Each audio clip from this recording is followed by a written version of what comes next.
Recordemos lo que habíamos visto anteriormente, que decíamos, por ejemplo, estábamos viendo el procedimiento que le denominamos el cambio de base. Y habíamos visto que solo habíamos pasado de la base canónica de un espacio vectorial a una base diferente de la canónica mediante el procedimiento siguiente. Es decir, el vector dado en la base canónica lo multiplicamos por la inversa de una matriz que estaba formada por las columnas, digamos, que representaban a la base B, ¿sí? Con esto, por ejemplo, pues decíamos que para pasar de la base canónica a la base B, la matriz de transición precisamente era la inversa de esa matriz, que es la que decíamos que está compuesta por las columnas o por los vectores, cuyas columnas son los elementos de esta base.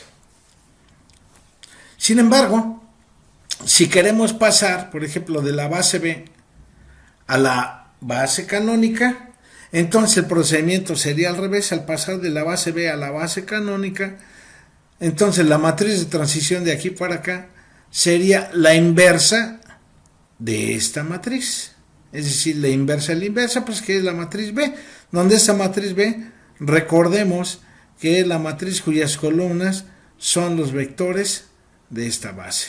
Y aquí, bueno, pues observamos cuál es la tirada, ¿sale? Para pasar de la base canónica, recordemos, de la base canónica a la base B, hay que multiplicar el vector, digamos, expresar en la base canónica por la matriz inversa, por esta matriz, que es la matriz de transición de la base canónica a la base B, y la matriz de transición de la base B a la base canónica, ahora va a ser la inversa de esa inversa, que es la matriz B. Veamos un ejemplo. Ahora, vamos a suponer que tenemos un vector B que está expresado en esta base, ¿sale? Esta es una base y pueden comprobarlo viendo que el determinante de la matriz formada por esa columna es diferente de 0. Entonces, ese vector B expresado en esa base, vamos a suponer que tiene tiene como coordenadas 3, menos 1, 2. Ahora nos preguntamos cuál es la representación de este vector en la base canónica. ¿Ok? Entonces, pues ahora lo que vamos a hacer es ver la matriz de transición de la base B a la base canónica. Como dice aquí, puesto que ahora se nos da una base distinta de la canónica, pero queremos hallar las coordenadas de ese vector en la base canónica, vamos a ver el diagrama que teníamos anteriormente. Para pasar de esta base B a la base canónica, hay que multiplicar este vector por la matriz cuyas columnas son los elementos de esta base, es decir, vamos a poner esta matriz, ¿sí? La matriz cuyas columnas son estos vectores, y multipliquemos esa matriz por este vector. ¿Ok? Entonces, ahora la matriz de transición de la base B a la base canónica es esta. Observemos las columnas, ¿sale? Así entonces, si multiplicamos esta matriz por este vector, pues evidentemente, bueno, pues aquí están hechas las cuentas, y si no, verifiquémoslo. 1 por 3 más 2 por menos 1 sería 1, ¿sí? Más menos 2 sería menos 1. Luego, 1 por 3 más 1 por menos 1 serían 2. 5 por 2, 10 más 2, 12. 3 por 3, 9. Más 1, 10. Más 4 por 2, 8, son 18. Entonces este es el vector B escrito en la base canónica. Este vector B, observen el subíndice que está escrito en esta base, es decir, este vector es 3 veces U1 menos el vector U2 más 2 veces el vector U3. ¿Sale? Luego en la base canónica sería menos 1 por 1, 0, 0, más 12 por 0, 1, 0, más 18 por 0, 0, 1. ¿Ok? Bien. Ahora, vamos a suponer que tenemos dos bases distintas de la canónica, es decir, una base B y una base D. Digamos, son bases de este espacio vectorial, pero no son la base canónica, y que tenemos un vector, digamos, de aquí, de ese espacio vectorial, expresado en una de las bases. Supongamos que está dado en la base B pero queremos escribirlo en términos de la otra base, que tampoco es la canónica. Bueno, dado que ya sabemos escribir un vector B, digamos, pasar de la base B a la base canónica y viceversa, de la base canónica a la base B, entonces pudiéramos pensar, ¿sí? Digamos que es natural que podamos establecer un puente, ¿sí? De la base B a la base D, pasando por la base canónica. Vamos a ver el siguiente diagrama. Observemos. Digamos, podemos pasar de la base B a la base canónica para no pasar directamente de B a D. Digamos, pasamos de la base B a la base canónica y luego de la base canónica a la base D. Es decir, si tenemos un vector expresado en esta base, para pasar de B a la base canónica, multiplicamos el vector en esta base por esta matriz, y entonces ese vector ya va a estar expresado en la base canónica.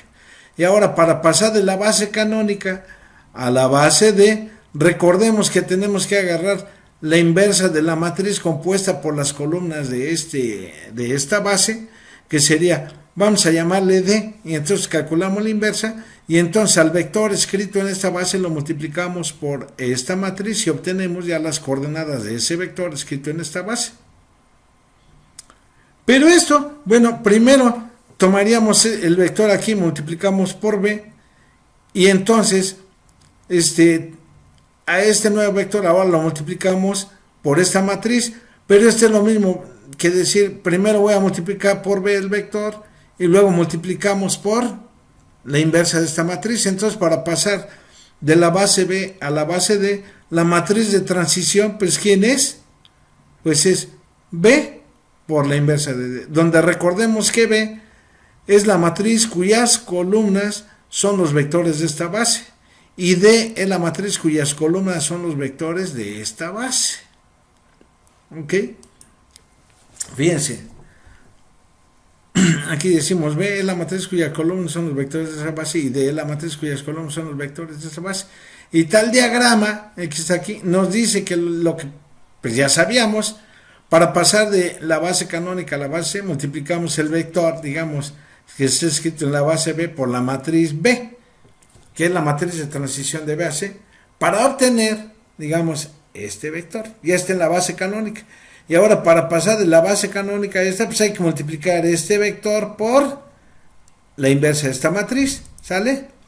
Finalmente, multiplicar por esta inversa, que es la matriz de transición de C a D, para obtener, digamos, el vector en la base D sería esta matriz por el vector en la base C, pero este vector en la base canónica, pues no es más que esta matriz multiplicada por el vector B escrito en la base B, pero por asociatividad, pues sería esta matriz, el producto de estas matrices por el vector B escrito en la base B. ¿De acuerdo? Así entonces, la matriz de transición de B a D está dada por, digamos, la matriz de transición de B a D es la matriz B, si lo leemos, digamos, de derecha a izquierda, la matriz B multiplicada por la inversa de D. O sea, la matriz B multiplicada por la inversa de D. Veamos un ejemplo. Vamos a suponer que tenemos, por ejemplo, estas dos bases que observemos, sí, que pues son diferentes de la canónica. Digamos, esta es una base B y esta es una base D. Si realizamos el determinante, digamos, de estas matrices formadas por esas columnas, vamos a obtener que esos determinantes son diferentes de cero y por lo tanto son bases. Y vamos a suponer que tenemos un vector, digamos, B escrito en esta base. Y yo quiero escribir este vector, es decir, vamos a representar este vector en la base D, es decir, vamos a escribir el vector B en la base D. ¿Sale? Entonces, ¿qué es lo que hacemos? Primero multiplicamos este vector por la matriz formada por estas columnas, ¿sí? Y luego lo que obtengamos lo multiplicamos por la inversa de la matriz formada por estas columnas, ¿sí? Así entonces la matriz de transición de B a D es la matriz B multiplicada por la inversa de esa matriz. digamos, necesitaríamos verificar, por ejemplo, como la matriz B es esta y la matriz D es esta, pues hay que verificar que la inversa de esta matriz está dada por esto, ¿sale? Esto lo podemos hacer con algún programa o lo podemos hacer a mano y verifíquenlo, ¿sale? Entonces, así que la matriz de transición de B a D sería multiplicar esta matriz por esta, donde esta aparece a la derecha y esta aparece a la izquierda, ¿sale? De manera que la matriz de transición, pues ahí está. Y ya que tenemos la matriz de transición, digamos, de B a D, ahora esta matriz hay que multiplicarla por este vector y ya encontramos, ¿sí?, el vector expresado en esta base D, ¿sale? Así que entonces, ese vector es esta matriz multiplicado por el vector B en la base B, que es este. O sea, esta matriz, este producto es esta que tenemos, y esto nos da como resultado, ¿sí?, esta matriz, pues, es cosa de ir haciendo las cuentas, ¿sale? Y entonces, pues ahí tenemos, digamos, es esa matriz que sería 1 medio, 1 menos 1 medio, ¿ok?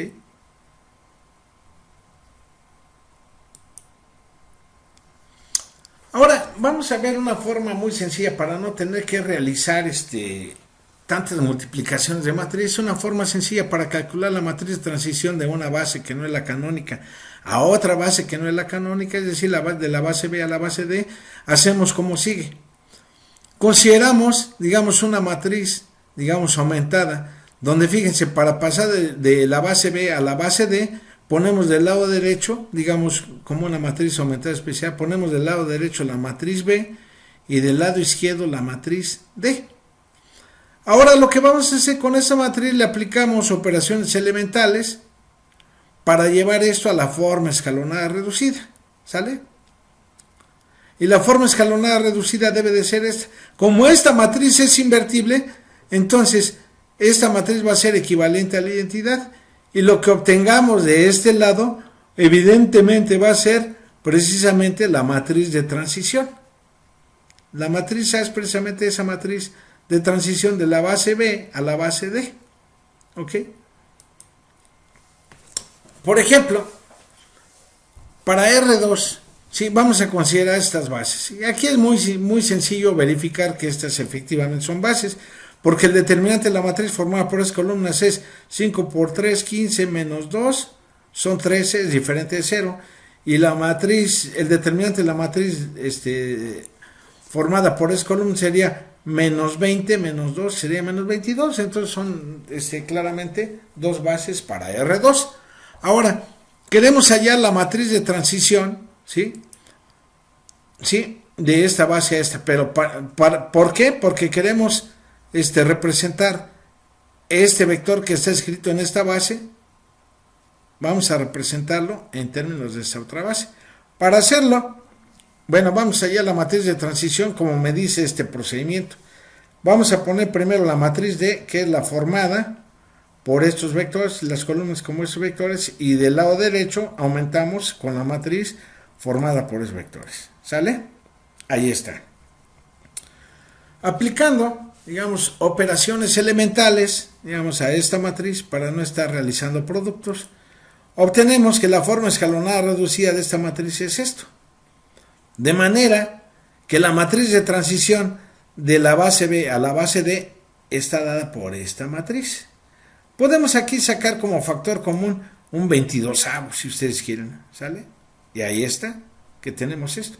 Luego entonces, para escribir este vector en esta otra base, pues realizamos el producto de esta matriz por este vector, ¿sale? Y entonces, pues, ahí tenemos, digamos, el resultado que buscábamos. Consideremos otro ejemplo. La base canónica, digamos, para el espacio de polinomios de grado menor o igual a 2, sabemos que está dado por, digamos, 1, x y x cuadrada.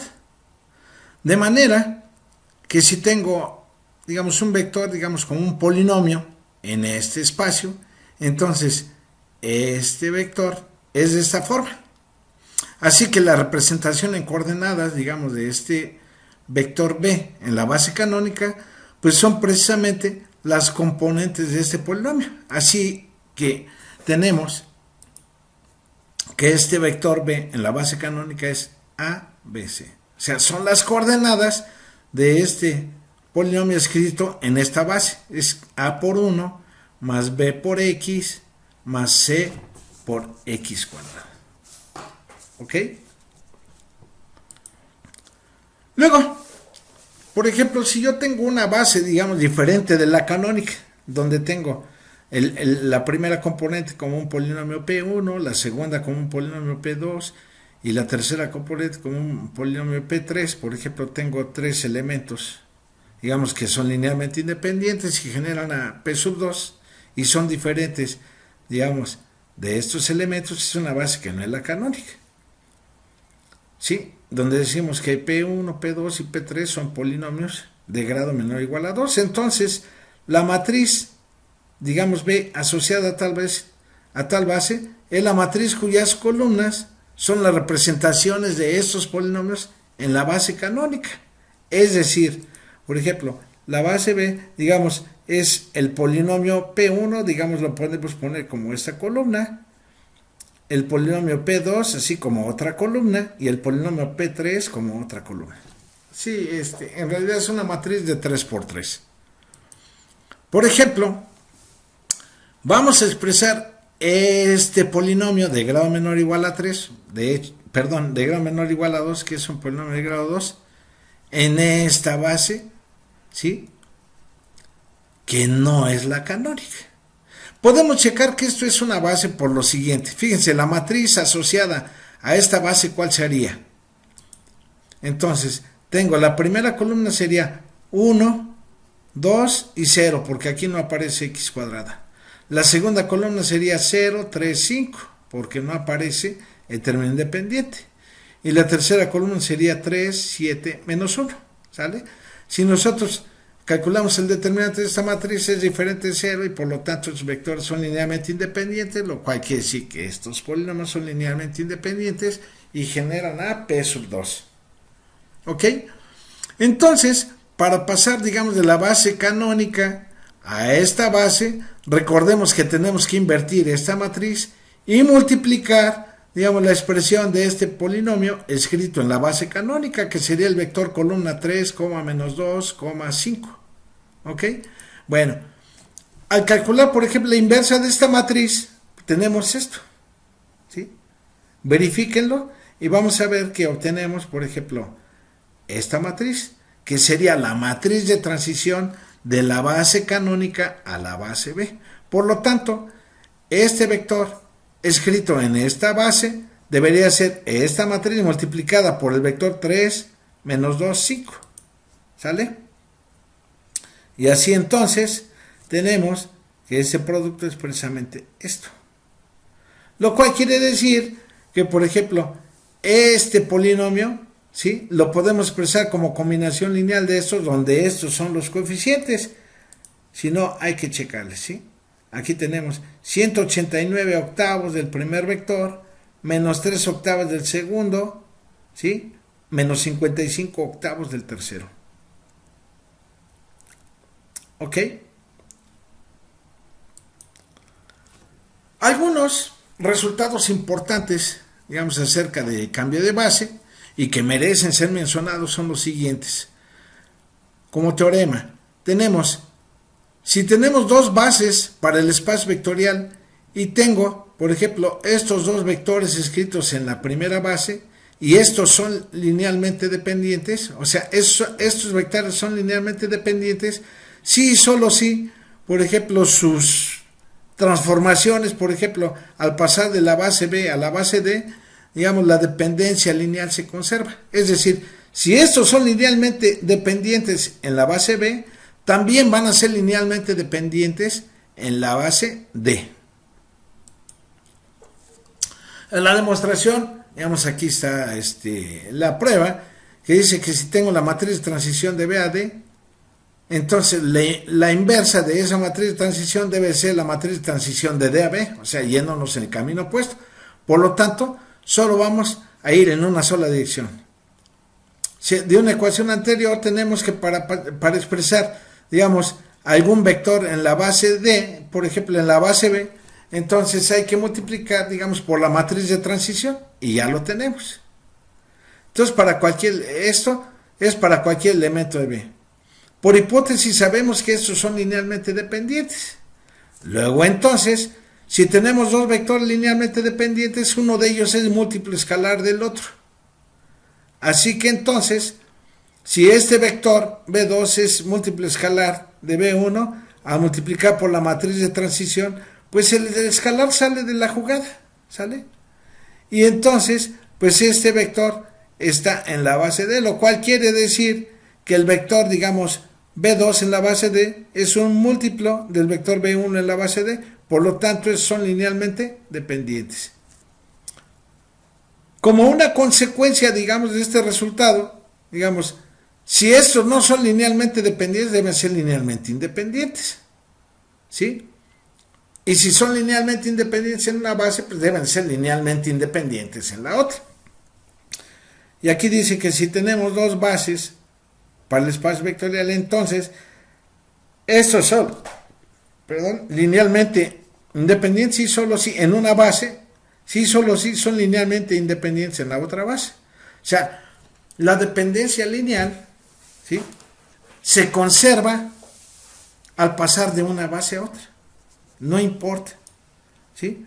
Otra consecuencia es que dado un espacio vectorial de dimensión finita y tengo dos bases para ese espacio vectorial, entonces un conjunto de vectores es linealmente independiente, digamos, en una base, sí, solo si el determinante de la matriz formada, digamos, por esos vectores, digamos, en otra base, es diferente de 0. ¿Y cuál base escogemos generalmente? Pues la más sencilla de trabajar es la canónica. Veamos esto en un ejemplo. Como dice, estos resultados son importantes, sobre todo el colorario, el último que les mencioné, pues si deseamos saber si un conjunto de polinomios o un conjunto de matrices o otro tipo de objetos son linealmente independientes, solo hay que evaluar el determinante cuyas columnas son las coordenadas de cada elemento en su base canónica. Por ejemplo, aquí hay que mostrar que estos polinomios, por ejemplo el 3 menos 2x más 5x cuadrada, el polinomio 5, 3x menos 2x cuadrada y el polinomio 7 más 5x más 4x cuadrada son linealmente independientes.